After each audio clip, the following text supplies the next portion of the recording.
नमस्कार दोस्तों, आप सभी को स्वागत है आपके अपने YouTube channel competitive exam special पर। आज के इस वीडियो में आपके लिए संविधान की प्रस्तावना से 25 महत्वपूर्ण क्वेश्चन लेके आया हूं, जो कि आपके आने वाले एग्जाम के लिए बहुत ही महत्वपूर्ण है। तो इसलिए वीडियो को बिना स्किप किए पूरा देखिएगा। अगर आप हमारे वीडियो को पहली बार देख रहे हैं तो हमारे चैनल को सब्सक्राइब जरूर कर दीजिएगा। चैनल को सब्सक्राइब करने के बाद बेल आइकन को दबाना नहीं भूलिएगा, क्योंकि आपको हमारा हर वीडियो का नोटिफिकेशन मिलता रहे। तो चलिए दोस्तों, पहला क्वेश्चन पे।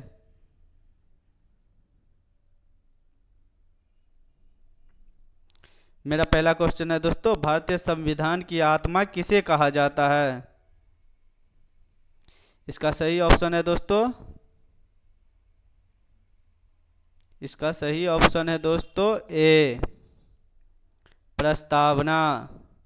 भारतीय संविधान की आत्मा किसे कहा जाता है दोस्तों? प्रस्तावना को। इसका सही ऑप्शन है दोस्तों ए।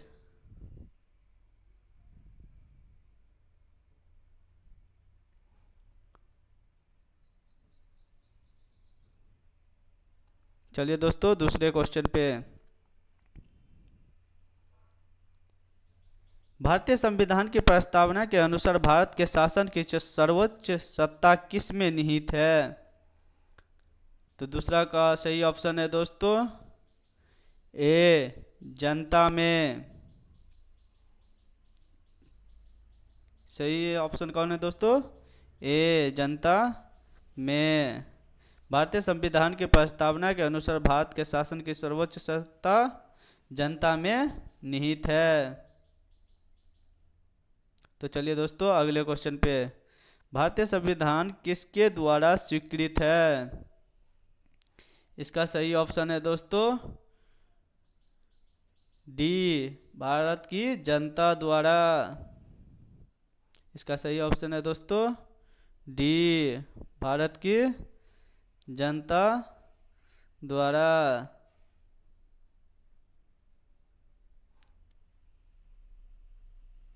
तो चलिए दोस्तों, अगले क्वेश्चन पे। भारत की संप्रभुता किस में निहित है? इसका सही ऑप्शन है दोस्तों डी, भारत की जनता में। इसका सही ऑप्शन है दोस्तों डी।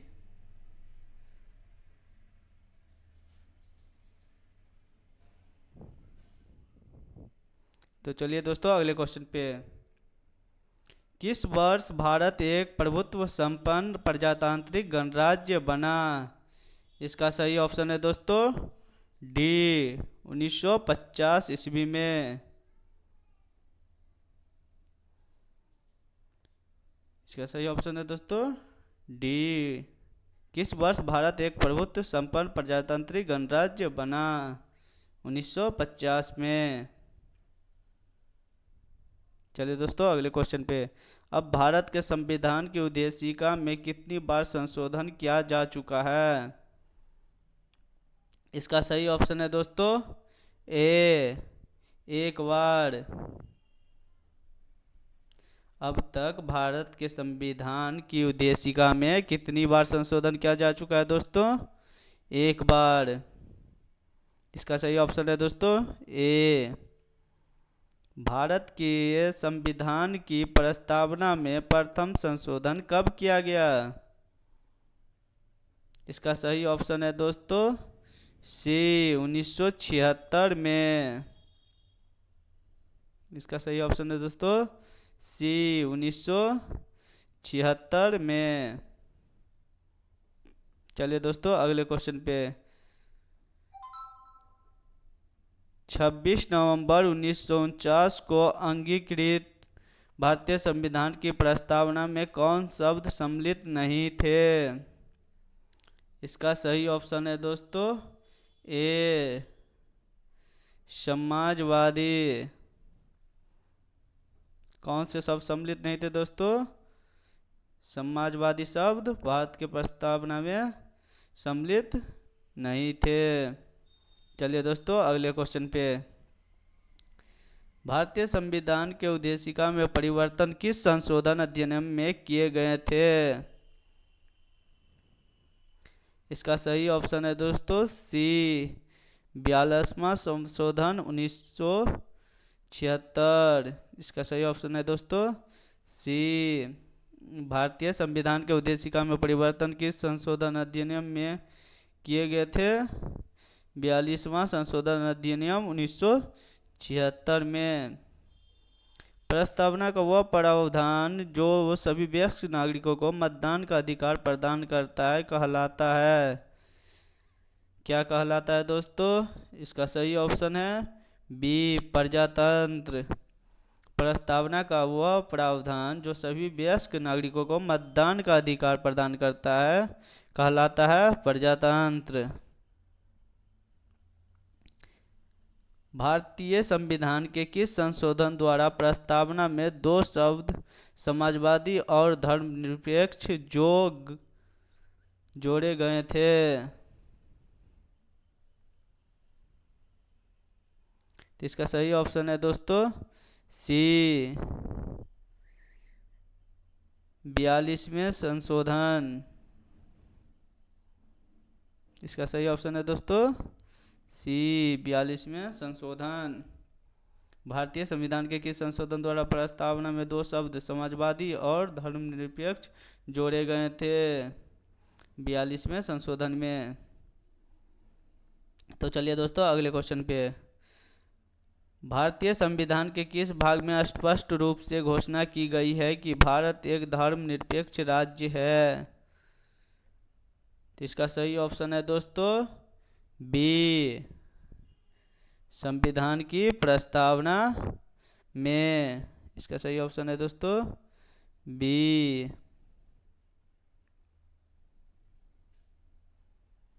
चलिए दोस्तों अगला क्वेश्चन है, भारत है एक क्या धर्मनिरपेक्ष राष्ट्र, हिंदू राष्ट्र या हिंदू मुस्लिम राष्ट्र या इनमें से कोई नहीं? इसका सही ऑप्शन है दोस्तों ए, धर्मनिरपेक्ष राष्ट्र। इसका सही ऑप्शन है दोस्तों ए, भारत है एक धर्मनिरपेक्ष राष्ट्र। चलिए दोस्तों अगले क्वेश्चन पे। धर्मनिरपेक्ष का अर्थ है, धर्मनिरपेक्ष का अर्थ क्या है दोस्तों? सभी धर्मों का महत्व स्वीकार करना। इसका सही ऑप्शन है दोस्तों सी।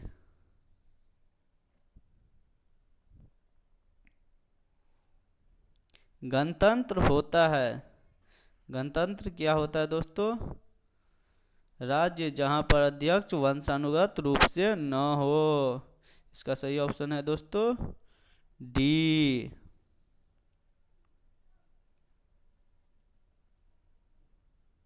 अगले क्वेश्चन पे चलते हैं दोस्तों।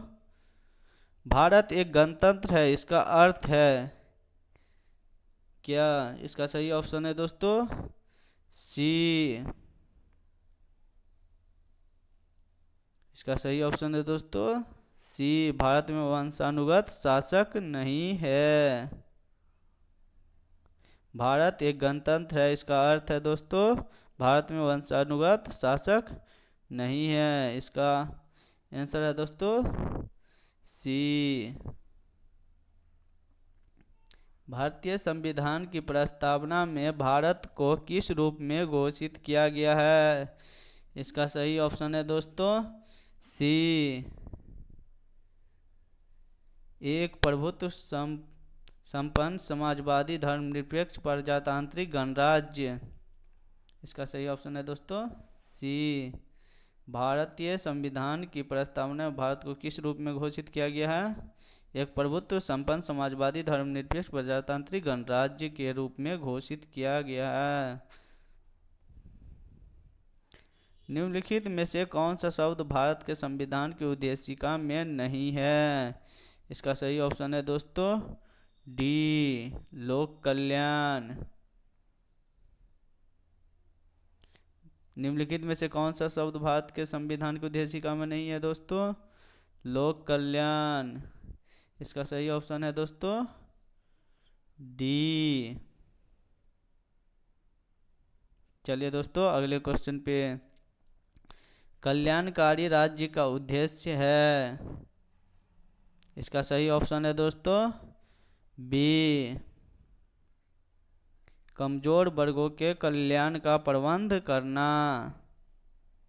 क्या सही ऑप्शन है दोस्तों बी।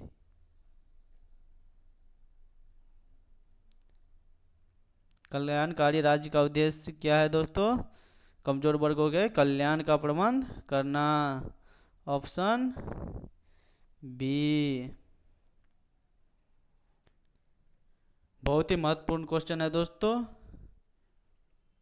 याद रखिएगा इसको। चलिए दोस्तों अगले क्वेश्चन पे, भारत को एक गणराज्य मुख्य रूप से माना जाता है क्योंकि, भारत को एक गणराज्य मुख्य रूप से क्यों माना जाता है दोस्तों? क्यों? राज्याध्यक्ष का चुनाव होता है, या उसे 15 अगस्त 1947 को स्वतंत्रता मिली थी, या उसका अपना लिखित संविधान है, या उसकी सरकार संसदीय प्रणाली के अनुसार है। इसका सही ऑप्शन है दोस्तों राज्याध्यक्ष का चुनाव होता है। इसका सही ऑप्शन है दोस्तों ए। समाजवाद का अर्थ है, समाजवाद का अर्थ क्या है दोस्तों? सामाजिक न्याय। इसका सही ऑप्शन है दोस्तों सी। भारतीय संविधान में समवर्ती सूची किसके संविधान से ली गई है? इसका सही ऑप्शन है दोस्तों ऑस्ट्रेलिया। Option D. भारतीय संविधान में समवर्ती सूची किसके संविधान से ली गई है दोस्तों? ऑस्ट्रेलिया के संविधान से। भारत में लौकिक सार्वभौमिक है क्योंकि संविधान की प्रस्तावना प्रारंभ होती है। इसका सही ऑप्शन है दोस्तों हम भारत के लोग शब्दों से भारत की प्रस्तावना शुरू होता है दोस्तों, इसलिए इसका ऑप्शन है सही ऑप्शन ए। चलिए दोस्तों अगले क्वेश्चन पे, संविधान के अंतर्गत भारतीय लोकतंत्र के आदर्शों को हम कहाँ देख सकते हैं? संविधान के अंतर्गत भारतीय लोकतंत्र के आदर्शों को हम कहाँ देख सकते हैं? प्रस्तावना में। इसका सही ऑप्शन है दोस्तों बी। भारतीय संविधान ने किस प्रकार के लोकतंत्र को अपनाया है? इसका सही ऑप्शन है दोस्तों डी, लोकतांत्रिक गणतंत्र।